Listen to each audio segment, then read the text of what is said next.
Would everybody take their seats, please? It's 6 o'clock. Excuse me, ladies and gentlemen. Would you please take your seat at 6 o'clock? And I will call the September 29th meeting of the Planning and Zoning Commission to order. Would you please call the roll? Nicole. She's helping someone at the moment. We do have a quorum. We'll move on to citizen comments, and I think we're still having folks sign up. So we'll wait a few minutes. Does anyone have any, want to speak on any item that is not on the agenda? If not, then we will go right on into item 3, items for individual consideration. 3A, consider action to approve meeting minutes from the August 25, 2022 Planning and Zoning Commission regular meeting. Everyone had a chance to read them? Are there any additions, deletions, or corrections? If not, I'll consider a motion. Motion to approve. Motion to approve. Is there a second? Second. Motion and a second. All in favor say aye. Aye. Opposed, nay. Please let the record show that it was passed unanimously. Item 3B, consider action to approve meeting minutes from the September 15, 2022 Planning and Zoning Commission special meeting. Are there any additions, deletions, corrections? If not, I'll entertain a motion. Okay. Could you turn your mic on, please, and speak closely? Sorry about that.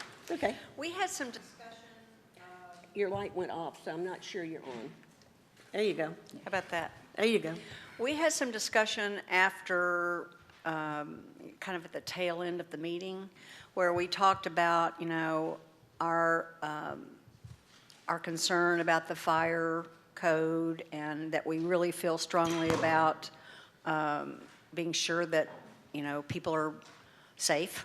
And I didn't see that really spelled out in the notes.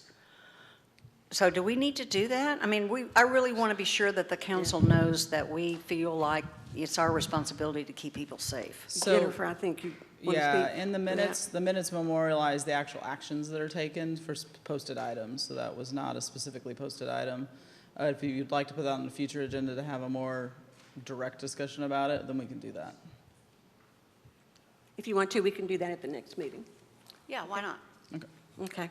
We'll get to that when we get down to the agenda item for planning for issues for the next meeting. Okay? Are there any other additions, corrections, deletions? All in favor, say aye. Aye. We did get a motion in a second, didn't we? No, excuse me. Is there a motion to, I'll entertain a meeting. Motion to approve. Thank you. Second. Is there a second? Second. All in favor, say aye. Aye. Opposed, nay. Please let the minutes show that it passed unanimously. Item 3C, consider action to approve the Colony Mud 1D, Section 5, preliminary plat being 34.490 acres out of the Jose Manuel Bangs survey, abstract number 5, located north of Sam Houston Drive, within the extraterritorial jurisdiction of Bastrop, Texas, as shown in Exhibit A. Ms. Bills. Good evening. So this is an additional section of the Colony Mud as they continue to move west from 969 along Sam Houston Boulevard and the development. So you can see on the location map, this is north of Sam Houston Boulevard. There's a little swoopy line there. It's south is Sam Houston.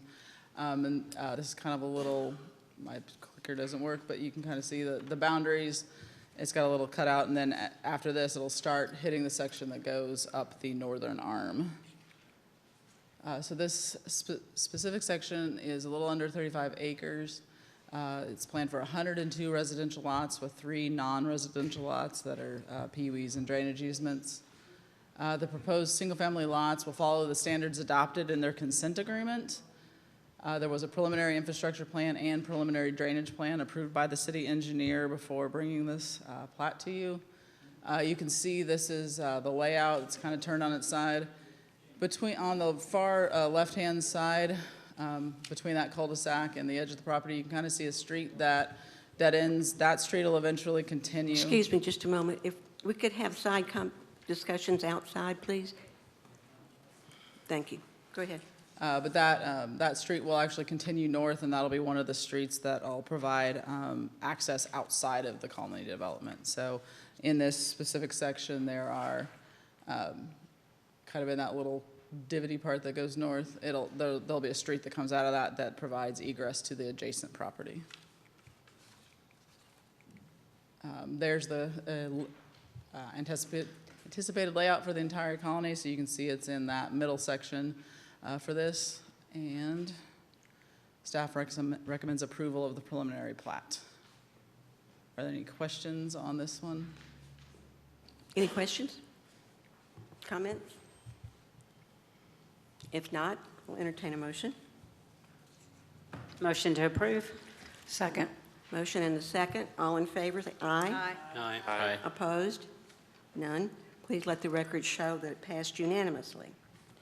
Item 3D, consider action to approve the Colony Mud 1C, Section 8, final plat, being 19.576 acres out of the Jose Manuel Bangs Survey Abstract Number 5, located north of Sam Houston Drive within the extraterritorial jurisdiction of Bastrop, Texas, as shown in Exhibit A. Yes, so this section in my badly drawn location map is to the south of Sam Houston, or actually, no, it's still to the north of Sam Houston Drive. You can see right in the middle, that's their water tower site. So for the whole development, or for this arm, they had to build a water tower to provide the storage capacity and the water pressure for the development. So, and that's owned and operated by the municipal utility district. This section is a little under 20 acres, and it'll have 31 residential lots and 4 non-residential lots, including the water tower lot. This final plat is proposed to take access off of Sam Houston Drive via Rainwater Creek Drive, which also stubs out to the north for a future connection. So this is another section that has a future connection to the adjacent property to the north. For this final plat, a final drainage plan and a public improvement plan was approved by the city engineer, as well as the public improvement plan agreement has been approved by city council. That public improvement plan agreement is what memorializes the process for them providing the fiscal surety to make sure the subdivision will get built, and then the maintenance bonds after it's built to make sure that there's no defects in the workmanship for 2 years. Thank you. You done? And then, We've got and that's the picture. This final is plat. a little smaller pocket neighborhood in the colony. Staff recommends approval of the final plat. Thank you. Are there any questions from any of the commission members? Scott, do you have a question? Taylor? I don't have a question. Oh, if there are no questions, I'll entertain a motion. Motion to approve? Motion to approve. Is Second. there a second? Motion and a second. All in favor, aye. Aye. Opposed, say nay. Let the record reflect that it passed unanimously. Thank you. Moving on to item 3E, consider action to approve Farm Street Village preliminary plat being 15.84 acres out of Farm Lots 37 and 38, east of Main Street, located north of Farm Street, south of Cedar Street, and west of State Highway 95, within the city limits of Bastrop, Texas, as shown in Exhibit A. Ms. Bill. Yes, so this application in front of you is for a preliminary plat, and it's for this tract that you can see here. It's bounded by, it actually touches Cedar Street and Farm Street. It's on the north and the south. It's got properties between the subject property and 95 to the east, and then there's an unopened right-of-way that's to the west of the property, and it's that unopened right-of-way is not part of this plat approval for tonight. It's part of what we'll be reviewing in the construction plans, but it's not actually part of the plat. It's shown as an adjacent feature. It's not something that's being platted by the owner of the property tonight. So this is it's a 15.84 acre tract, that not including Chambers Street. It's planned for 72 residential lots with 1 non-residential community lot, so somewhere that have a park and a community building, and then the 1 open space lot, which is the Gills Branch. That area that's the floodplain is going to be put in its own lot and eventually dedicated to the city. This development follows the requirements of the grid, which is part of their traditional neighborhood development pattern that's required in the B3 code. That's how they are providing the transportation improvements for their section. And there have been a preliminary infrastructure plan and preliminary drainage plan that's been approved by the city engineer. It's just kind of a little background on, again, preliminary plats. In our platting process, when you're dealing with multiple lots and a lot of infrastructure that goes in, the first step is we call them the preliminary plan phase. And for our process, we break it down into 3 separate stages. The first is that they have to do a preliminary drainage plan to show that they can make the drainage work for the type of development that they're wanting to do. It's a higher level drainage plan. It's basically showing how much water you're going to generate on the property and that it's going to go from point A to point B. Doesn't give specifics on how it's going to get there, but we generally know where it's going and how much it's going to generate for the system.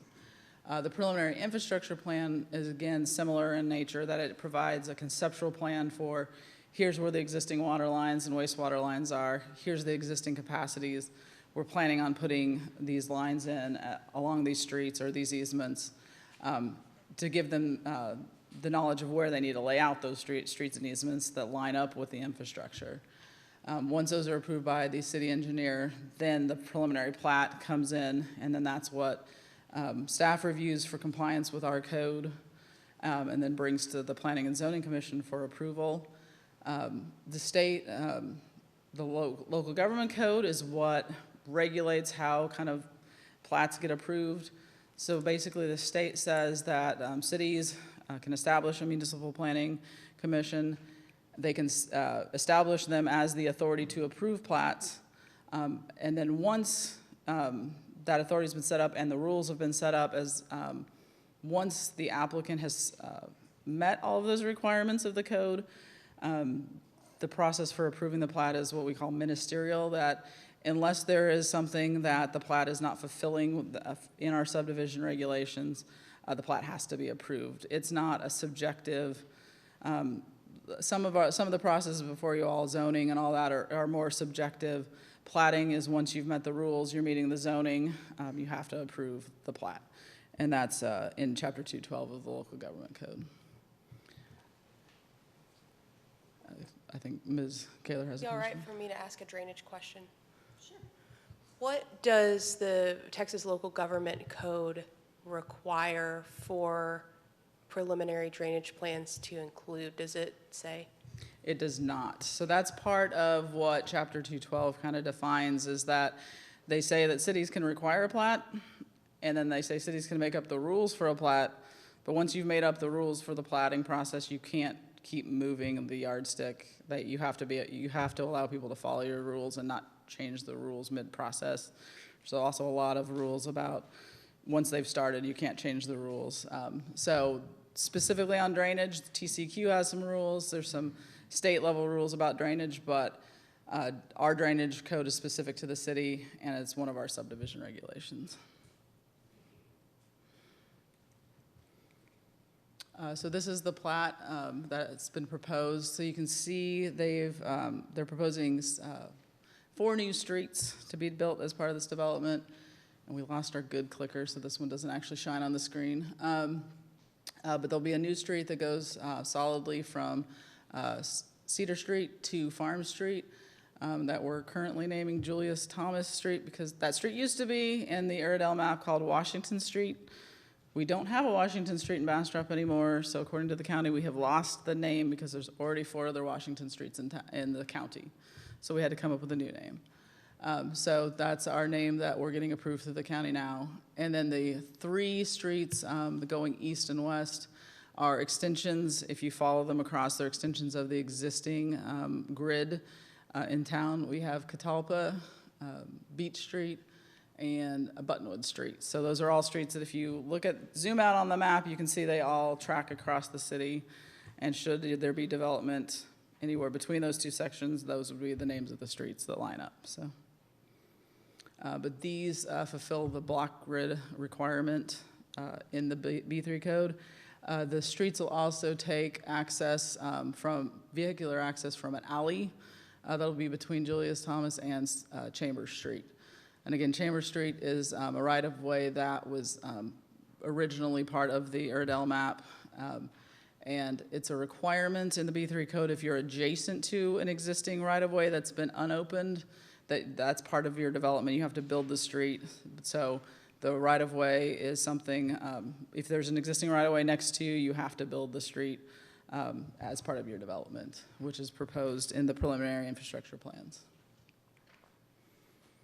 I'm going the wrong way, apparently. Staff is recommending approval of the Farm Street Village preliminary plat. And again, there's the code requirement from chapter 212.005 on the requirements. Are there any questions? Yes. The 72 lots will be duplexes on the replat? Those will be duplexes? That's what the applicant is proposing at this point, yes. And that's, the site is zoned P3.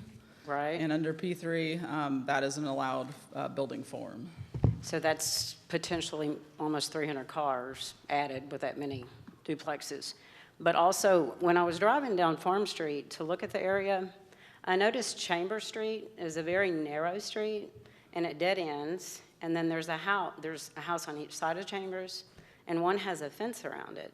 And I'm wondering how in the world are they going to widen Chambers Street? Do they own does the city own the property? Are there? So the city had a survey from 2006 that showed the area of, so within Chambers Street, there already is city infrastructure. We have a storm drain and a existing water line that are in that unopened right-of-way. So while we haven't had a street there, we do have city infrastructure in that right-of-way.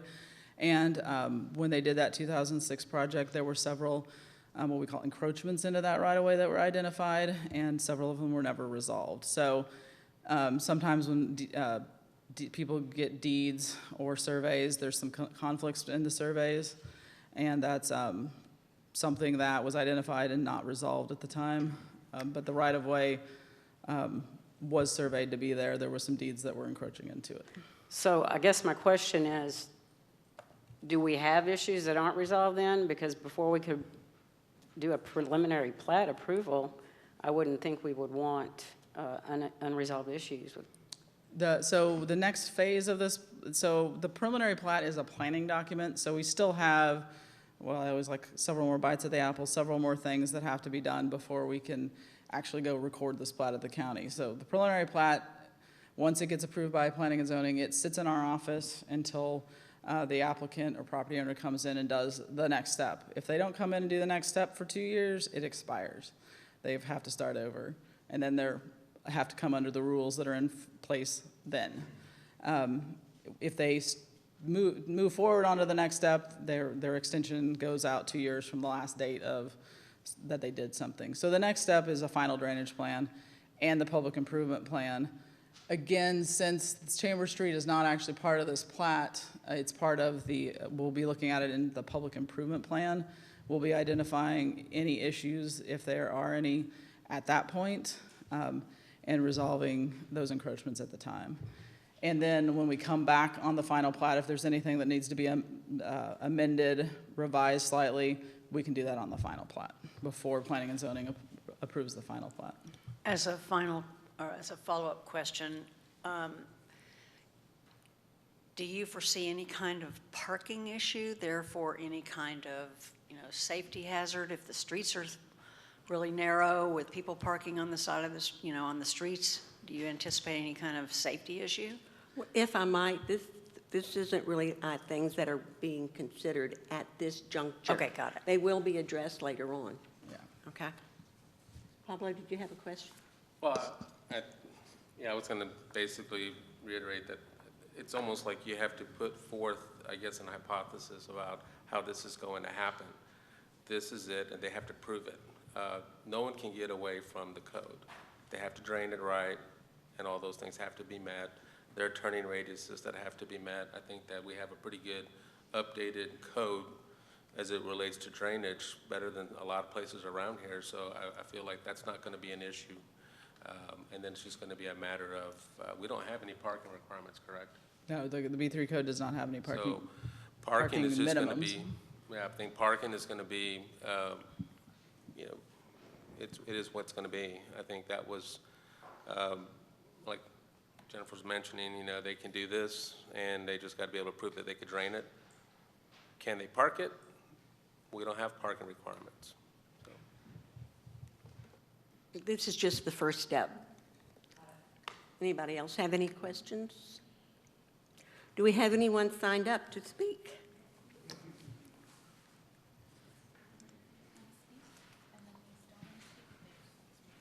Okay.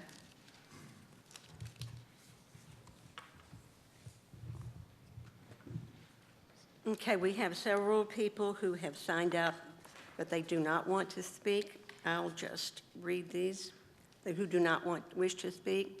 William Holford is in opposition. Charles Hughes is in opposition. You have both a wish to speak and you don't wish to speak. So which is it, Chuck? Talk to me. Okay, does not. Emily Huth does not wish to speak. They are both in opposition. Christy Foreman does not wish to speak, but is in opposition. James Foreman does not wish to speak, but is in opposition. Sherry Hoskins does not wish to speak, but is in opposition. Catherine Albers does not wish to speak, but is in opposition. Linda Smith does not wish to speak, but is in opposition. Okay. First person I have is Daniel Smith. Please tell us your name and address, and you will have 3 minutes. No problem. Thank you very much. Thank you. My name is Daniel Smith, and my wife is named Linda Cruz Smith. We live on 1504 Cedar Street. My wife and her family have been living on this piece of property for over 80 years. They've been living here probably longer before y'all were even born. We have several neighbors who've been living in our area for several decades, like the Hughes, the Spooners, and the Petersons. We are here because we want to voice our opposition for the development of the 72 duplexes between Farm Street and Cedar Street. I basically have 2 concerns, but first, before I go to them, I just want to make a point. I once had a conference or a talk with Mayor Tom Scott. He once told me, Bastrop is a fast-growing community, but we need to be practical and smart growth. In my opinion, this project is not happening that way. My first concern, you already hit on it, is traffic. Traffic is a nightmare. It's on Cedar Street, Chestnut, and State Highway 95. The problem begins and ends during school hours between 8:30 and 9 a.m. in the morning, 4:30 to 5 in the afternoon, and also during football games at Earhart Stadium and special events at the Performing Arts Center. There are times we can't even get out of the driveway. You can ask probably half of the people on Cedar Street during those hours, they can't even get out of their driveways. Now, if we get these 72 duplexes, that means we're looking at another 72 cars up to 200 and 300. It's going to make the problem worse. And we discussed this last year at this meeting when they were going to do apartments, and we also discussed this with the city council. We had this discussion, and it was voted down on the apartments. But after the meeting, near the end of the meeting, the Honorable Councilman Crouch said, before we do anything with this property, we need to have a complete traffic survey on these roads. And it was all approved by most of the council people. And this is documented.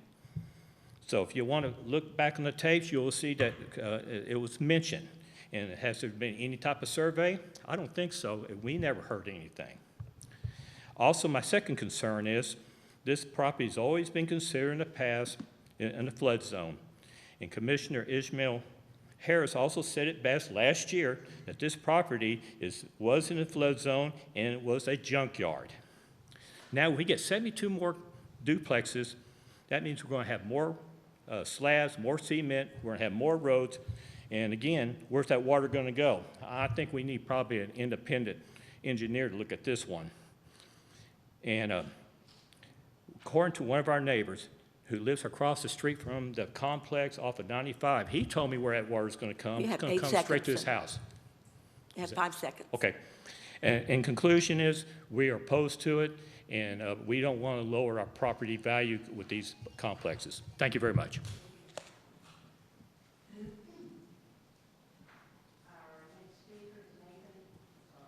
Nathan Anderson. Give us your name and address, please, sir. Yep.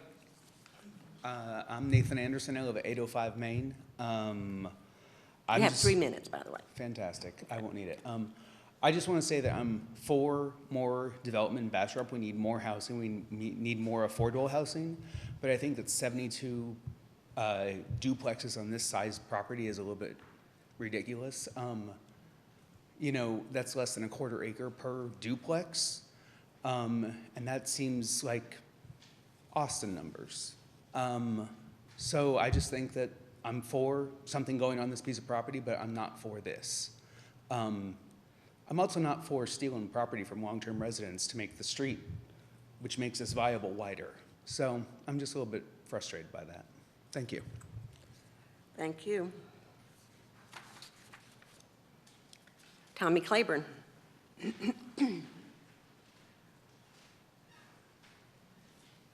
Please give us your name and address, please, sir. My name is Tommy Claiborne, 708 Walnut, 1010 Chestnut, 1202 Pecan, 1509 Hill, 1202 Church, everywhere in Bastrop as you can live. When the bill collector comes, you move, right? That's it. Those who don't know me, I'm local here. I'm 5th generation on one side of my family and 7th generation on the second side. I also was the first mail carrier, letter carrier in Bastrop.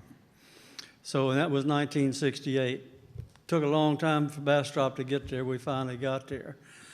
But that being said, I've been all over Bastrop, on car and on foot.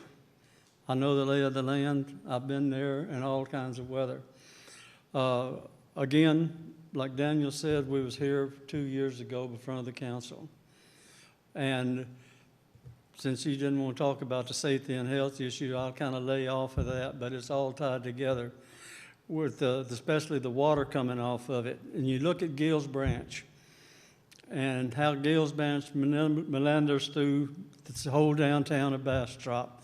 I've been on bridges that are underwater on foot. There's going to be a lot more water coming down Gills Branch. And if you look at the construction on 71 with the flyovers and stuff like that, all that water's going to go in Gills Branch slower, but it's also going to back up the water going further. And the bridge on Farm Street that goes over Gills Branch, it can flood out real easily. Like I say, was here 2 years ago and brought up that, you know, some parents are waiting an hour and a half to pick their kids up at school now. This is just going to add to the traffic burden on there. That throws into a safety and health issue, which I won't bring up. but that's all part of what we're looking at. We're for progressive growth, but this in this area right now, it's not the place and the time for it. Yeah, I wish it was. And when the lady was talking about the cross streets, east and west, Beach, Buttonwood, and Catawba, they stopped right on Fayette Street. They have never been open streets. And so you'd have to build bridges over the railroad again on that. And Chambers Street, to answer Cindy's question on that, that was my great uncle and aunt that had that house at 1210 Chambers. Got 20 That seconds, was, Tommy. that was Albert Locke's father, but David's grandmother. And there was always a fence around that property. Chambers never went through. And right now, there's at least 3 different surveys different from each other, just measuring Chambers. So you're looking at potential problems. So thank you, and that's why I'm against it. Okay, thank you. Next, we have Allison Bumstead. Please give us your name and address, and you'll have 3 minutes. Hi, my name is Dr. Allison Bumstead. I live at 1316 Farm Street. I want to thank you all for your time tonight. Like Nathan, we know growth is coming and we do need housing. But as a nearby resident, parking is already difficult. Cars weave around my car that's parked on the street. Getting out in the morning is very difficult because the MENA parents are constantly going around my car. So at this time, just the idea of parking as parking, oh well, how is that going to work for the city? How is that best for the city? Does anyone remember the Corvette invasions? Where can you park, or the gun shows, or anything like that? If the ballroom can hold 800 and the convention center is very proud of that, well, what happens when they fill it with 800 and then we also have 72 duplexes as well? So I'm not completely opposed. I understand something's going to go there, right? But does it need to be this dense? Is this a big, giant city? And the answer is no. But thank you very much for your time. Thank you. Next is Susan Long.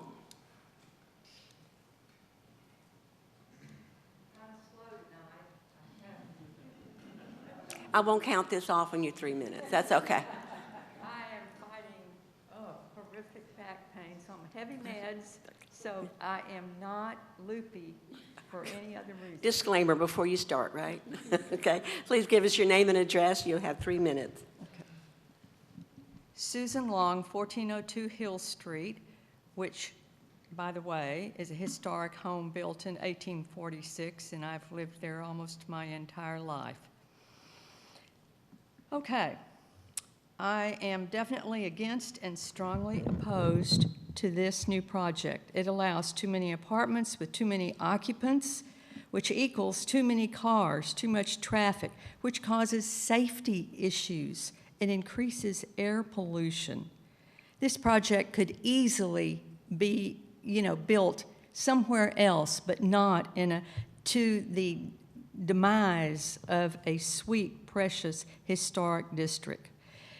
This greenbelt undeveloped land is in a floodplain, which now absorbs and successfully redistributes floodwaters without ugly concrete construction to do so. And of course, Gills Branch helps do this, so thanks to Gills Branch. This project, if accepted, will destroy our precious and historic, I'm going to say that again, historic Farm Street neighborhood. This land is perfect instead for a natural area city pocket park. It would be a wonderful amenity on this side of town. I urge you, each and every one of you, to oppose this development. Remember what the city plaque says up there, preservation of the past. So please represent and protect this precious historic neighborhood from total destruction. Thank you. Thank you. Next is Nancy Hughes.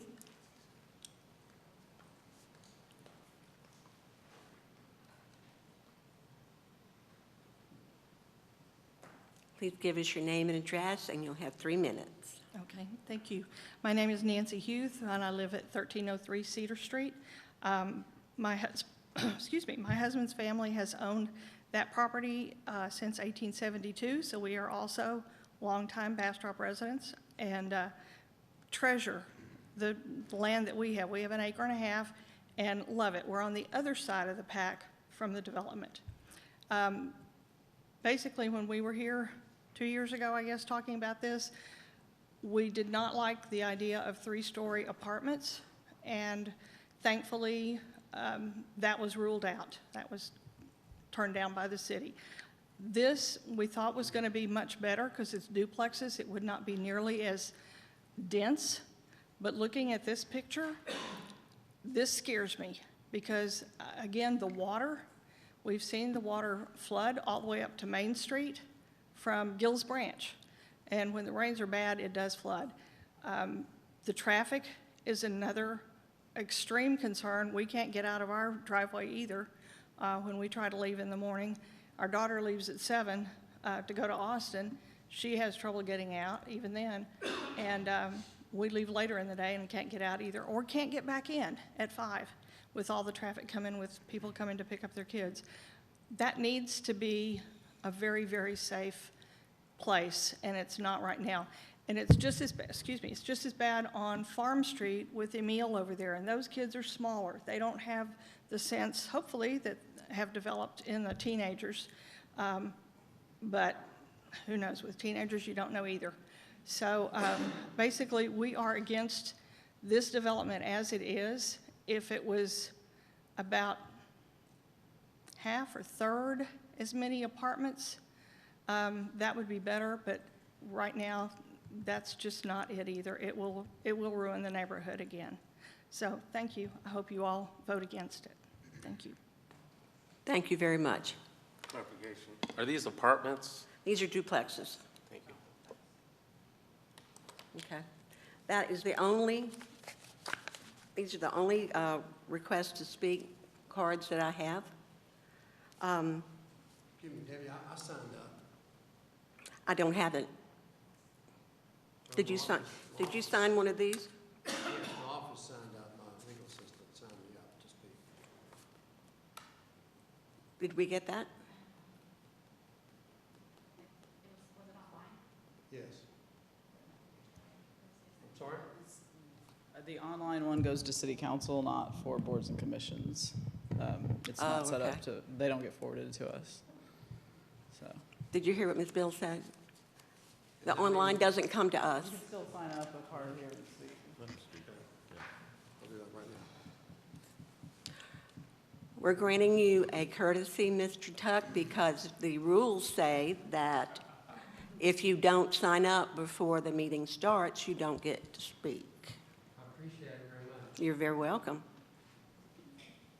But you still only get 3 minutes.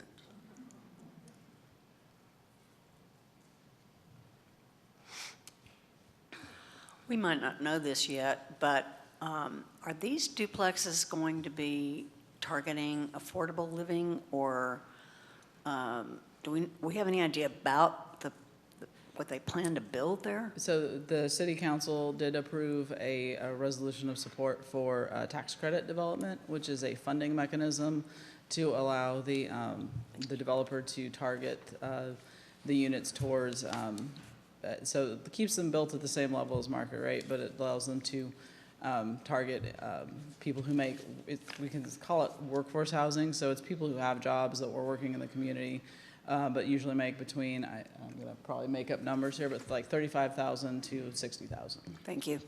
Let me just ask you, backing that up, Jennifer, please. So workforce housing is totally different income than low-income housing. This isn't the same thing. By the HUD standards, the word affordable housing, because obviously all housing is affordable to someone, affordable housing is typically used to mean people who make 80% of area and median income and below. And then within that category, there's 3 levels defined. There's moderate, I think there's low income, moderate income, and then extremely low income. Your extremely low income is your 0 to 30%, and that's your public housing, your Section 8 housing. Your moderate low income is your usually your, I want to say 60% to 100% of area median income. All right, we'll have Mr. Tuck speak. Thank you, Chairman. My name is Joe Grady Tuck. Would you come up to the mic so everybody can hear you? My name is Joe Grady Tuck. I live at, well, my office is at 906 Main Street. It's the Tuck Law Group, and I'm a 6th-generation resident of this county. I normally am here to support developers, and but this sounds to me like a problem that's going to be addressed. That our environmental, parking, et cetera, problem is going to be addressed by the residents. I'm here specifically to represent 2 people, and those people are Lindy Larson, who owns the Miley House, located exactly on the corner of Chambers Street and Farm Street, and also Ms. Hoskins, Sherry Hoskins, who lives on Chambers Street. She lives in the house that Tommy just mentioned was his great aunt, who was David Locke's, I guess, relative, and she lives in that house. Those of you that have not seen this street, Chamber Street, it's a dirt road. I have 12 slides, if I could show them, that would show the meanders of Chamber Street. It has moved all over that part of the county. There is no fixed location to say that this is Chamber Street. I asked the Assistant City Attorney if he had a piece of paper, a plat, other than the Iredell plat, that shows, that says this is Chamber Street. He does not. At least he does not know of one. So what the developer has done is presented with this preliminary plat. He is fixing it so that it benefits the development. My client Sherry came out and found a stake placed by their surveyor 12 inches from her front door of her 1865 house. Miss Larson, she came out of her house and found a stake with a flag on it located 5 feet from her bedroom window. This street that has meandered all over that part of the county, that has no fixed location, official fixed location, is fixing to, and this, by the way, the Larson house dates back to the 1870s. It is incredible that they would present this plat to you and say, okay, let's approve this. For the first time, the city would be putting an approval on a street that's meandered all over that part of the city, and to the detriment of two 250-year-old houses. This is incredible. I urge this body to not take this thing up tonight. I've offered to sit down with the city staff and attorney, and let's try to hash out where the lines are. Only God can change the surface of the earth. These 12 different plats that I could show you right now show different locations for this street. It's meandered everywhere. Thanks.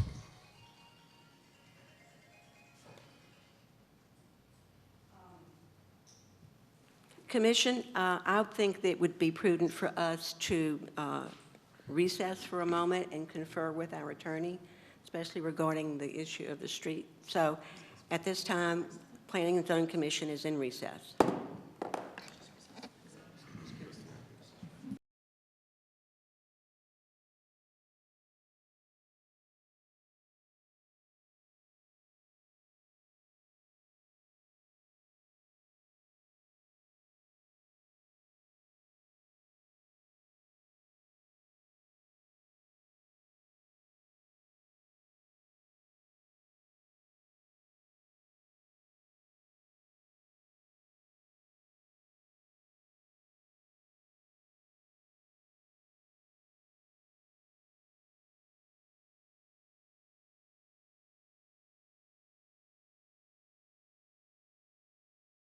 For your patience, we'll reconvene just in a few minutes.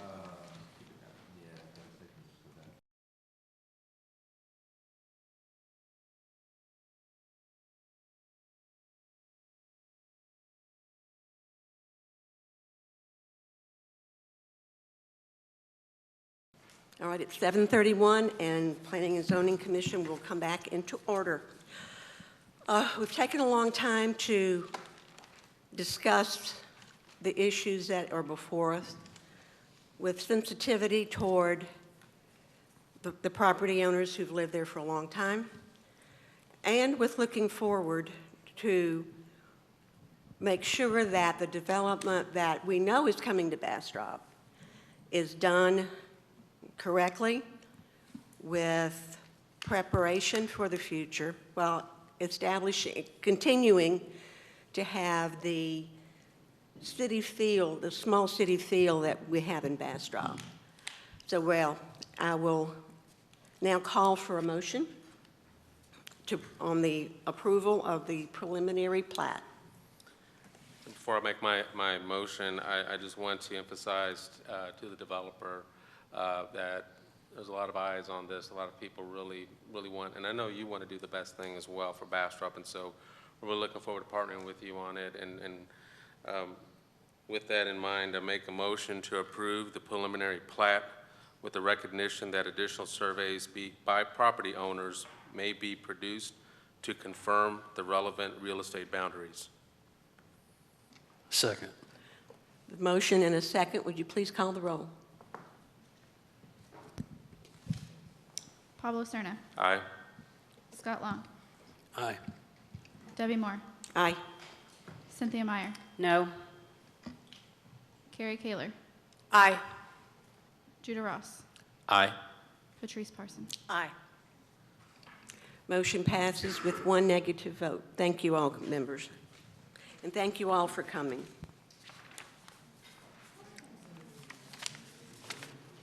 Now, if I can find my agenda, we will move on.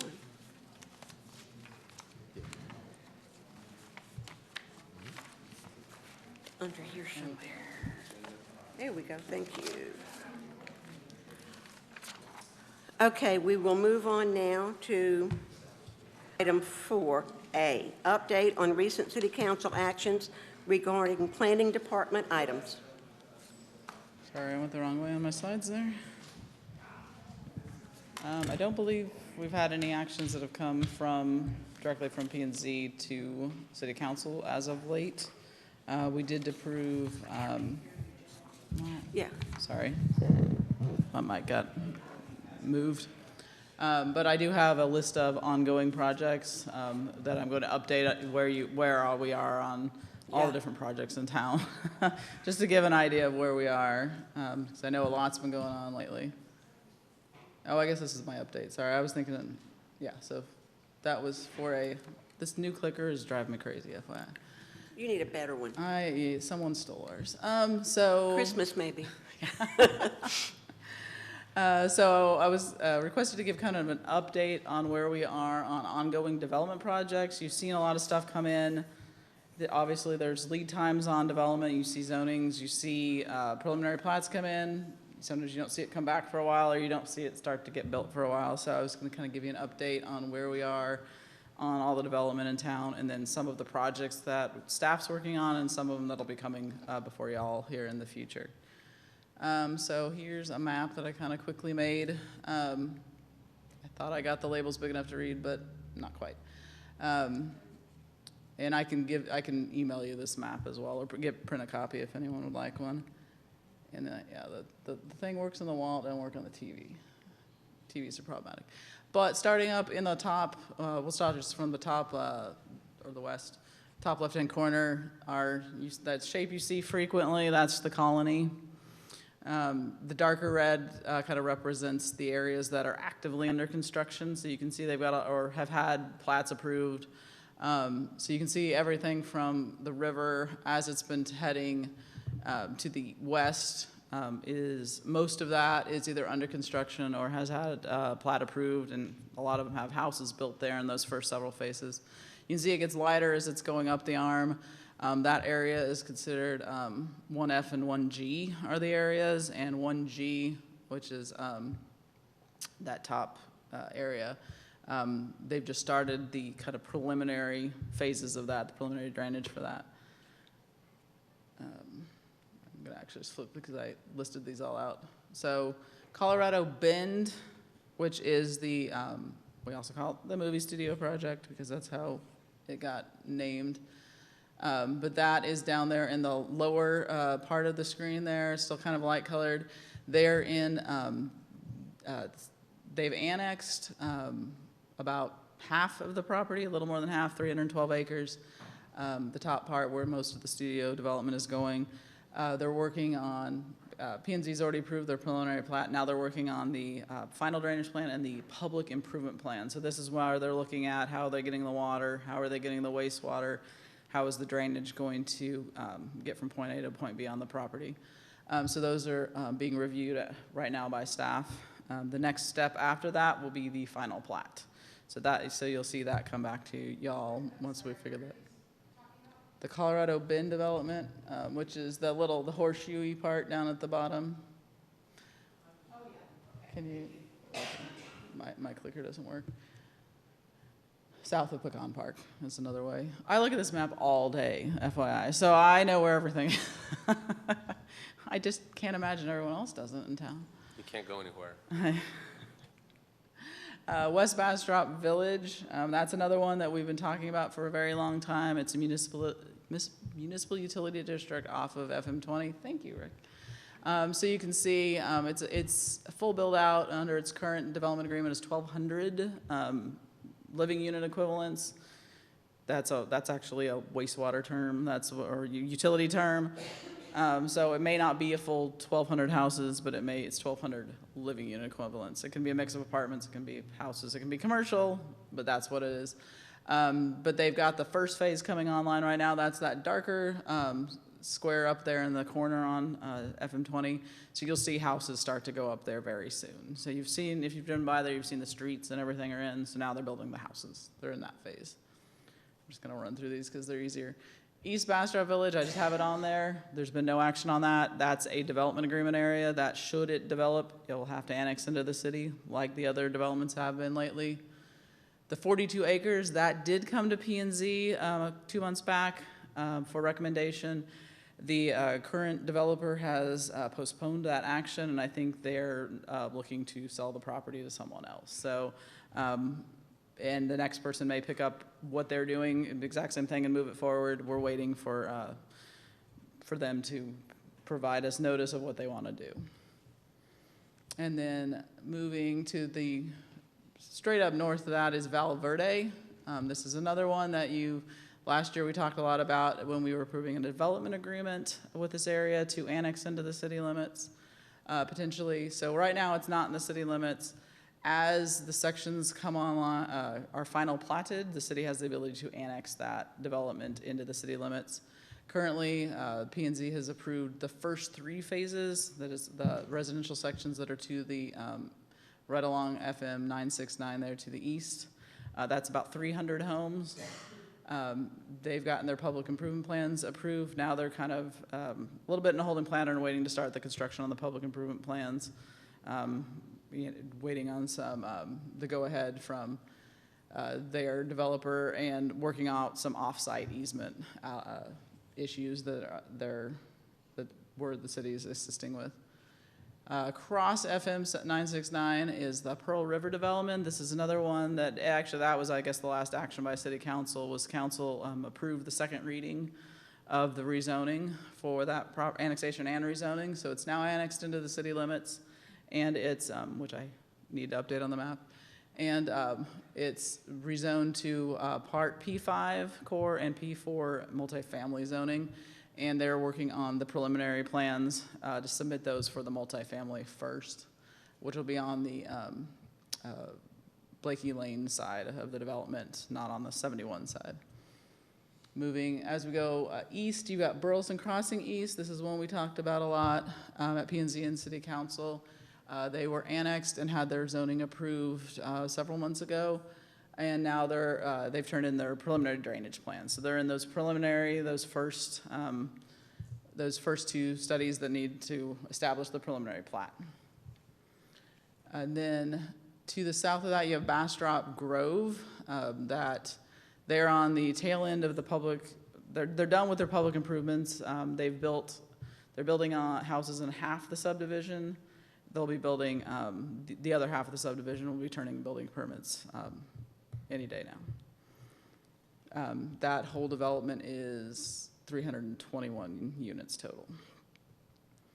Pecan Park Commercial, there was a rezoning on this last year that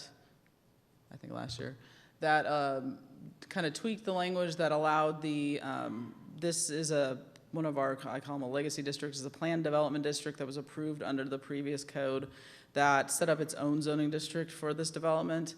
It was still restricted to 3 stories in height. With the zoning amendment, now they're allowed to go to 4 stories in that development, and it slightly increased their number of multifamily units, so they can do up to 410 multifamily units. And that is the next phase that the developer has indicated that they'll be turning in is the multifamily, the 400-ish units of multifamily. Also, the city has a project that we've been working on that we've talked a lot about to extend Agnes Street across that property. And the city's out there doing work now to do all the surveying, to do the plans. So that is underway. That Agnes Street will go from where it ends there to the east and connect across behind the Seton Hospital. So that'll create that much-needed traffic connection. Now you can go from Hunter's Crossing to Walmart without having to get on 71, so. So Jennifer, the funding, wasn't that on hold to get grants to do that, or? We did, so we did she get. got it? Okay, Yeah, great, so we great. do have the funding from the, I believe it's the General Land Office. So that's why that's underway now, so. So I have a question, Jennifer, and it's because I live in Pecan Park. The Agnes Street, will that go all the way over to 304? Yes. Okay, is there going to be any way to exit outside of, I'm looking at this map, to the left of the multifamily? Yes, so on the edge of the red part that's Pecan Park Commercial, the western edge, before it hits the white part, which is Yeah. Pecan Grove, the developer of that in their planned development district, so Orchard Parkway right there by Southside Barbecue right now, it just dead ends. That, they have a timeline that they have, once we get Agnes built, they have to Tie connect. into that? Thank you. Yeah, connect. So you'll be able to come up Sterling, go to Agnes, and come out on Orchard.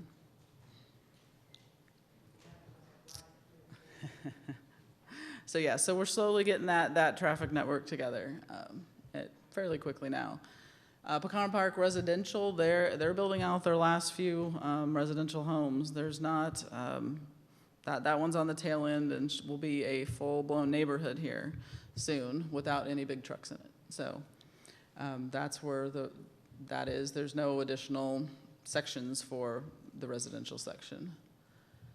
The Bastrop Business and Industrial Park, we did do a rezoning on that to establish their development standards, their roads, where those were going to go, and the Bastrop BEDC is working on the plans to submit to extend the infrastructure within the park. And then Piney Creek Bend, similarly, we drove through it the other day, and they're on their last home construction in there. So that, again, will be a fully complete neighborhood here in about 4 months with no more home development. And Legends Cove has not started their public improvements for the second phase. So they, I think, are waiting for utility contractors to be available. I'm glad there's not much going on around here. I mean, No, you know. nothing going on. And then the last one, it's kind of to the south. This is, they're going with the name Ironwood Development. So this was an area that at the end of 2021, they actually voluntarily opted into our extraterritorial jurisdiction. So underneath that kind of red cross-hatching is green of the same color as our voluntary ETJ. So it's part of our voluntary ETJ, and they're wishing to get a development agreement with the city to use our development standards and to access utilities. So they've turned in a development agreement that we'll be starting review on soon. Jennifer, can you give me an idea where is that? Where is that? Yes, it's off of 304, directly across from, I'm gonna get the name of that subdivision wrong, Casitas Ranch, yeah, right there. Lower Red Rock Road is to the south, so it's the upper part of Lower Red Rock Road. And that's, I believe, I'm gonna get the acreage on that I have wrong, one about question. 300 some acres. The big development at Colony Park, is that what it's called? The Colony Mud, Colony Bend, yeah. What's the status on that? which one? Right across from Pecan Park, right across the river. Oh, Colorado Bend, that's the movie studio, and they're Right. working on their public improvements. Okay. Once they get public improvements, then they can do the plat. Then once they do the plat, they can do the site development plan. So they have to do that before they can build the studios, so. Thank you for that. Sometimes we work on things and then they don't know where they Well, are. I've still got Yeah. some more. I've got some more. Oh, that you've are- not I've done got yet. some more that Oh, are my tinier. goodness. They're tinier, but they're the ones that everyone cares about, apparently. Yeah, Well, tinier in my world. yeah. It's big for Bastrop, tinier in my world. P. Terry's Hamburgers. We've been talking. They announced it before they turned in plans, so everyone's been expecting it a lot longer than we expected it. So it's 484 West SH 71. It's the old Payless building. They're going to tear down the old Payless building and put a P. Terry's there. So their site plan is approved, and they will be turning in building permits if they haven't already. Rapid Express Car Wash. So this is not the one that's already there. This is a new one. So this is right by Popeyes over here off of East SH 71. It'll be another car wash similar to the one that is off of Old Austin Highway, but it's following our B3 code, so it'll actually screen the bays. It'll look more like a building. So Burleson Crossing, Lot 8 Retail Center. So this is in the existing Burleson Crossing.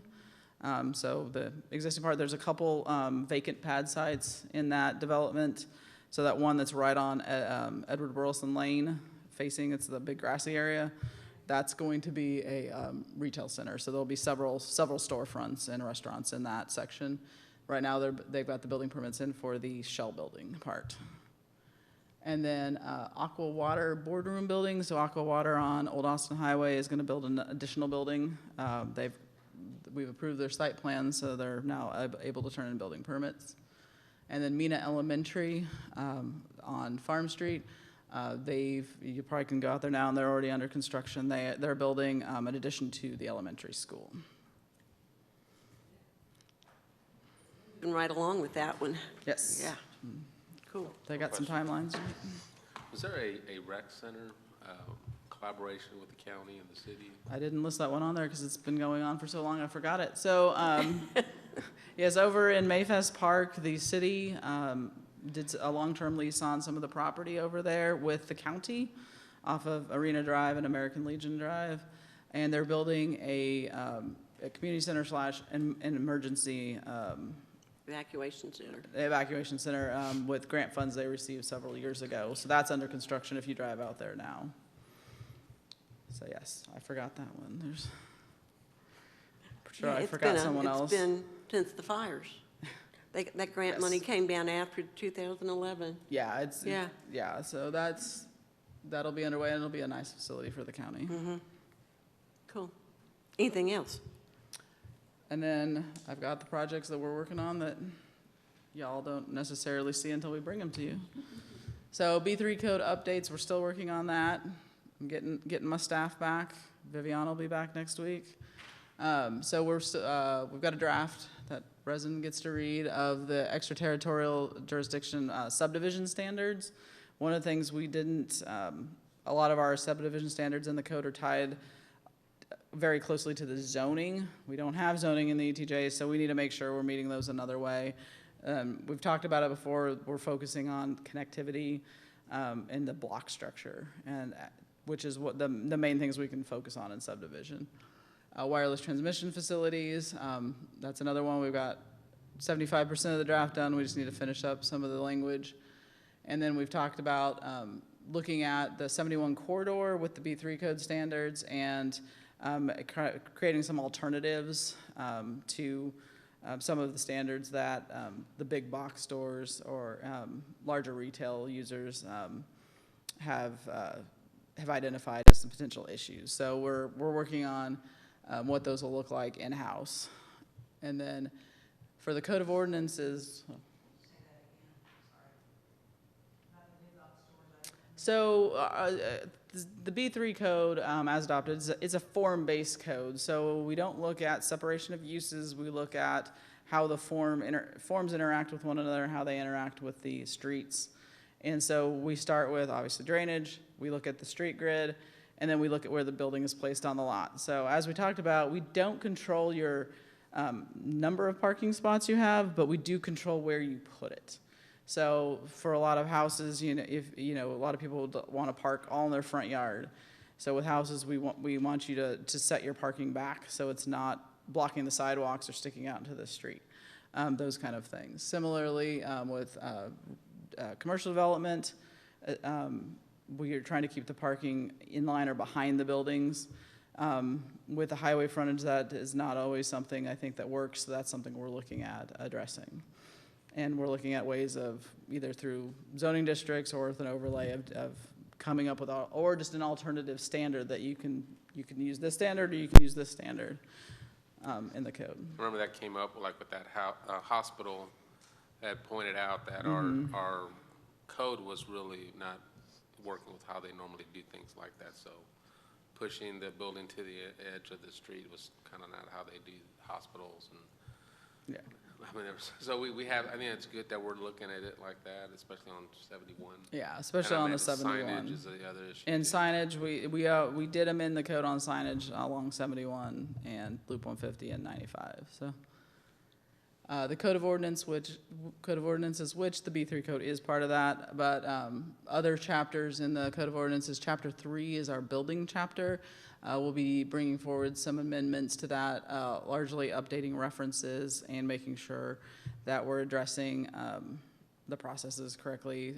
Some of the language dates back to the early 90s and just needs to be, they still was referencing state agencies that don't exist anymore. So we need to update the language. And then also our flood damage prevention regulations, which are also in Chapter 3, with the update to the floodplain maps. FEMA is requiring us to update our floodplain damage regulations to be compliant with their regulations. So we've been doing a review of our existing with their new. Looks like there's just a few small tweaks we need to make sure we're compliant. And so that'll be coming very soon to council. Some long-range projects, and a lot of these will be coming back to y'all. One thing we've talked about, that you've heard us talk about, especially in conjunction with the Old Iron Bridge, is doing the Loop 150 corridor study.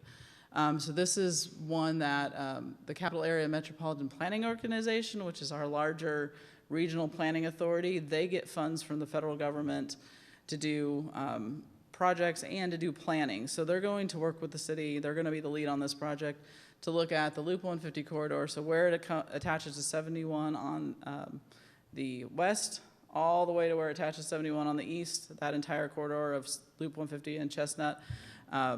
We'll be looking at how it currently functions, how the city wants it to function as a multimodal street, what are the land uses directly adjacent to it, what kind of development, what do we need, what kind of policies do we need to ensure that that corridor is developing in an efficient and safe way, and that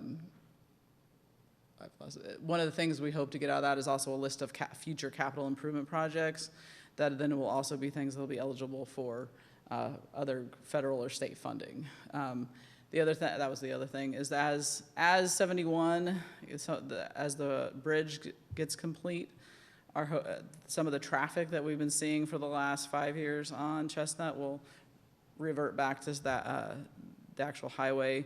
Right now, you've got some pretty big vehicles coming down Chestnut because they're avoiding all the construction.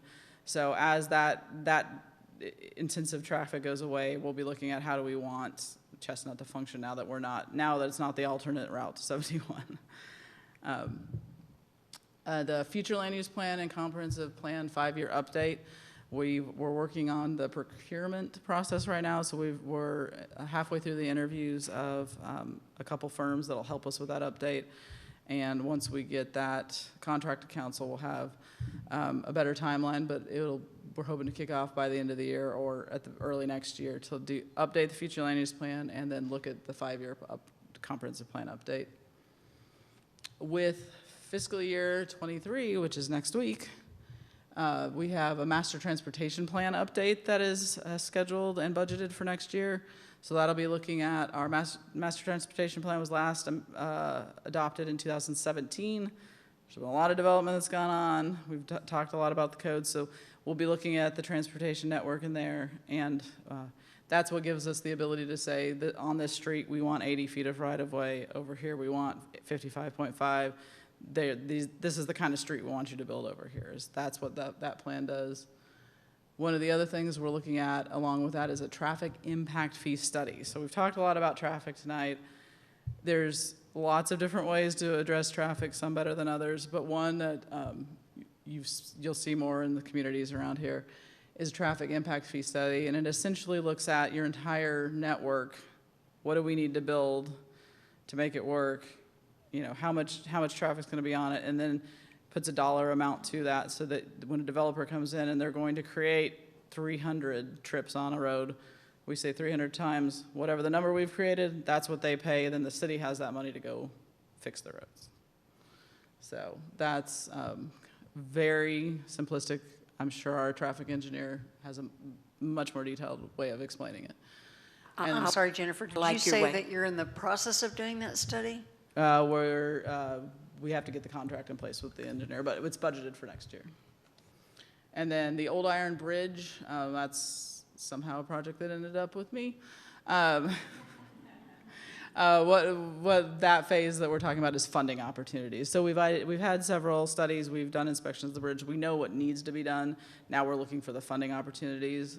We did go out for it was a RAISE grant, it was a federal grant. We recently learned we did not get that grant. The next step is for me to have a meeting to find out what we didn't score well on so we can decide if we want to apply next year. So, because if we were really close on that, then it may behoove us to apply again and find, more points. Or we may want to look for other funding mechanisms. And then other major projects that you'll see going on with the city that I'm not responsible for, but I will help with. We've got the drainage master plan that's finishing up here soon. The wastewater management plan will be starting for next year.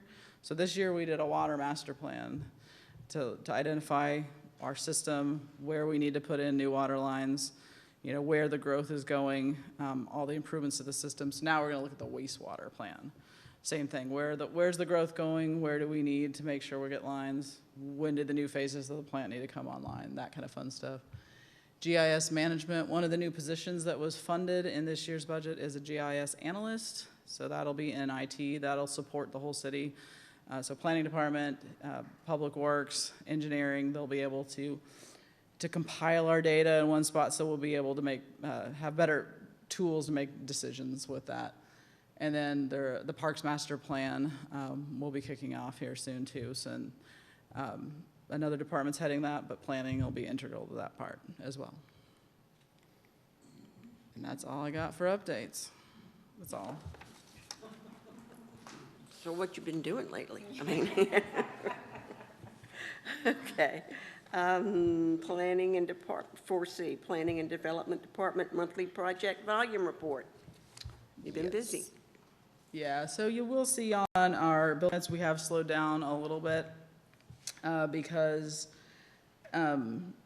what you'll see during the year is that starting kind of in the January through May, you'll get hit with a ton of permits because all the builders are trying to get all their permits in so they can hit the ground with the weather's nice and start doing all their construction.